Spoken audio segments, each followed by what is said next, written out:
করার আগে চেষ্টা করবেন এই রাবারগুলো লাগানোর এবং হচ্ছে এই ডিস্কটা যেন এভাবে না ক্ষয় হয়ে যায়। তাহলে আসসালামু আলাইকুম, আজকে নতুন ভিডিওতে আরও একটা স্বাগতম। এটা হচ্ছে অ্যাপাচি RTR 160 গাড়ি। এটার মূলত যে সমস্যাটা, মানুষের কমন সমস্যা যেটা, সেটা হচ্ছে এই ব্রেক বেশিরভাগ জাম হয়ে যায়, চাকা ভারী হয়ে থাকে, গাড়ি স্পিড তুলতে অনেক দেরি হয় এবং হচ্ছে যে তেল বেশি খায়, চাকা গরম হয়ে যায়, ডিস্ক গরম হয়ে যায়। তার মূলত একটা কারণ আপনাদেরকে দেখাই।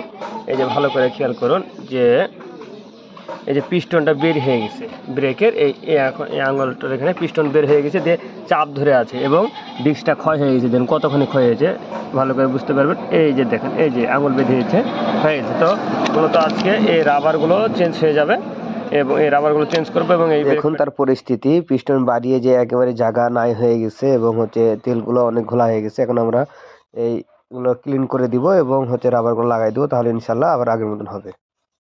এই যে দেখুন, যে জিনিসটা বলছিলাম একেবারে ক্ষয় হয়ে গেছে, কি পরিস্থিতি একবার নিজেই দেখুন।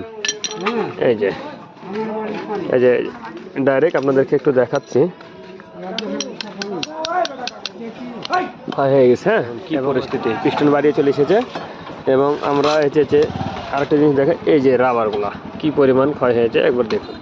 তো এখন এই রাবারগুলো পরিবর্তন হবে এবং হচ্ছে যে এটা টোটাল লাগানো হবে। তো যাদের কোনো সমস্যা, অবশ্যই আগে ব্রেক চেষ্টা করবেন এই রাবারগুলো লাগানোর এবং হচ্ছে এই ডিস্কটা যেন এভাবে না ক্ষয় হয়ে যায়।